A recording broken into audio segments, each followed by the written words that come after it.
Proxemics, a project by Caitlin, Tanya, Katie, Brandon, Alex, and Ngazi. The term proxemics was introduced by biologist-anthropologist Edward T. Hall in 1966. Proxemics is a study of set measurable distances between people as they interact. What does proxemics mean to you? Proxemics to me is a form of nonverbal communication, and I believe it's kind of just a study of the relationship between space and how that interacts with people's communication. For me, proxemics would be, everyone defines that as the space in between each other, like what is crossing boundaries, not necessarily touching because that's haptics, but what is generally considered okay for shared space or neutral space. And for everyone it's obviously different, like comfort levels of who's too close or who's too far. I guess it would more apply not just to communication in conversation, but also in public places such as standing in line or just like a concert or something, like a big crowd. And I guess that's pretty much what proxemics would be, just that space around people. Proxemics for me can be really uncomfortable sometimes, especially lines at the grocery store, at the mall. I get really uncomfortable and people will stand too close to me and I step away, and then even when they follow, and then I feel bad and I feel like I'm being rude, but some people just don't understand personal space. And sometimes like during holiday seasons and everyone's just like in that generous mood, everyone just like starts talking and gets closer and closer, but I still just think it's really uncomfortable sometimes. Hall notes that different cultures maintain different standards of personal space. According to Hall, comfortable distances are intimate 6 to 18 inches, personal 2 to 4, social 4 to 12, and public 12 to 15. So how close is too close? Let's ask the guys first. Alright, so how close is too close for me?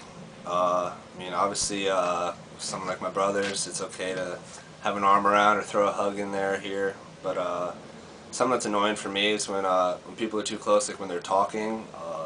Hate like if they're talking really fast, they start spitting in your face or like breathing on you, like just that's too close.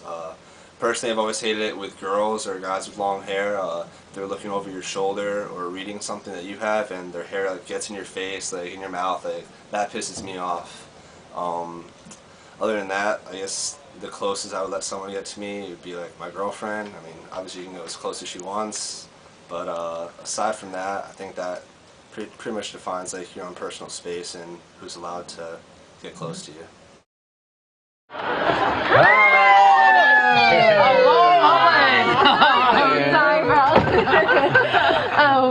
This is Erin. Hello, Erin. Hello, Erin. So how long are you folks in town? How close is too close for you? It depends on the situation, but there's definitely a personal bubble, per se, that as far as strangers go, there's definitely too close. So I don't know if there's an exact definition, but depending on the person, I would say, a couple feet away. Does it depend on your relationship with that person? Oh, well, yeah, obviously. If I'm a good friend with someone, then there really is not necessarily any safe, doesn't really matter how close, or obviously if it's like a girlfriend or something, but if it's a stranger, then, I don't really want you touching me. Hi, Steven. How close is too close for you? Well, it depends. If it's a girl, like, get the fuck away. If it's a guy, I'm like,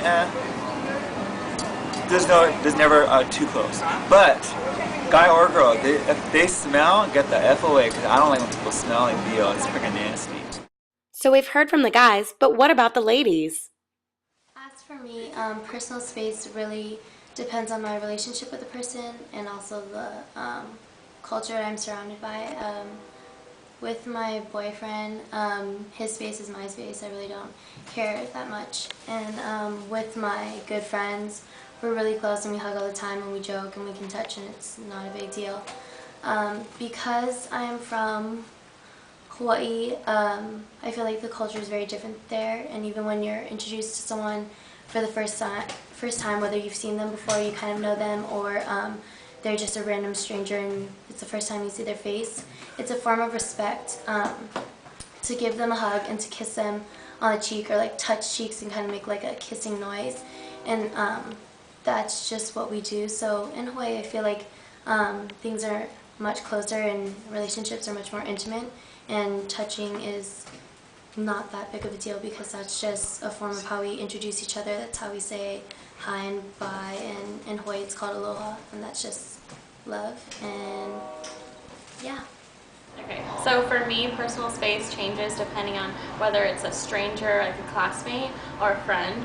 For example, if I'm talking with a classmate about a school project, I at least want to have a foot space in between us. And if they get any closer, I'll make sure to back up just to make sure it doesn't get any uncomfortable or awkward feelings. So.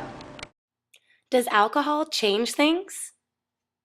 Does alcohol affect proxemics? Absolutely. I feel alcohol, when you drink alcohol, it affects your inability to make conscious decisions in the frontal cortex of your brain, which is normally allows you to take in a situation and think about it and comprehensively and quietly within yourself rather than just acting on impulse. And if people are, closer to each other, they're not going to have that ability to know that that might be an awkward situation.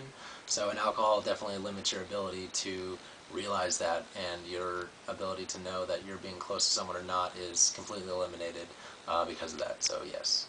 Hi, what's your name? My name's Rose. When you drink alcohol, do you get closer to people or further away? When I drink alcohol, I get much closer. Why do you think that is? My inhibitions get lowered. Yeah? Yes. Boundaries, communication, and comfort varies depending on proxemics. Check out Exhibit A. Larry, great seeing you. Bye, Christine. Bye, guys. How about, what's his name from the movie? Can't hear you. Why don't you come up front? I'm okay. Come on up front. I'm good. Are you serious? Yeah, why? What's the difference? Larry, I'm not gonna drive you around like I'm your chauffeur. Get in the fucking front seat, all right? You're not driving me around like I'm a chauffeur. With 2 minutes from the rehearsal hall. You know, what kind of person asks another person to drive them around like this? This kind of mentality is what's... Well, what kind of person is so insecure that they have to make somebody move into the front seat so they don't think that they're driving somebody around? No, the kind of person that's so insecure that needs to be driven around in the back seat, subliminally It has nothing to telling do with me me that being you need me to around. drive Why do I you have to around. leave my seat, go into the front seat? Because I asked you to sit in the front seat of my car, and it's my car, and it's my car. I make the rules, okay? Oh, you're making the rules? Yeah, we would have good, already been there good. already. Yes, oh, yeah. we would have very already. Good, very good. Oh, you can't drive with somebody in the back seat. Yeah, you're such a baby. You're a grown man baby. Are you saying I'm a man-child? I'm saying you're a little baby, and you know what? Little baby wants to ride. We'll give little baby a ride. You know what? Okay? Little baby wants to walk. No, little baby. Little baby's gonna walk. No, you know what? I should have brought my little baby seat for my. Little baby's gonna walk. Mr. David, where to now? Where to now, Mr. David? Oh, I know. I didn't read the rules. Getting into the car. Here we go. Driving, Mr. Larry. Hey, take it easy, man. As you can see, space often dictates our comfortability, but does place affect proxemics? Let's see. Sometimes when I go shopping, especially when it's really crowded during holiday season, I feel like people don't respect my space. For example, when I'm waiting in line, let's say at Walmart, and people will just literally come up right behind me, and I can like hear them breathing and like just smell them. And so a trick that I do is I take my bag and I will nudge it and like kind of turn myself behind, and if it touches them, I think they get the point that I want them to back up a little bit. A UK exploratory study on grocery shopping found spatial factors contributed to shoppers' anxiety.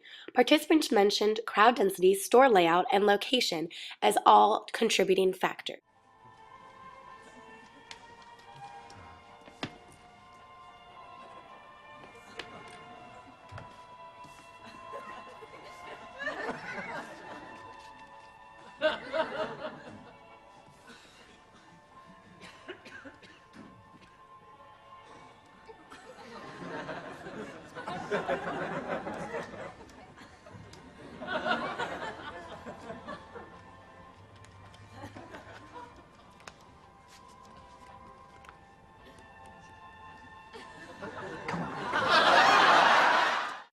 So in conclusion, proxemics is everywhere and it affects everyone.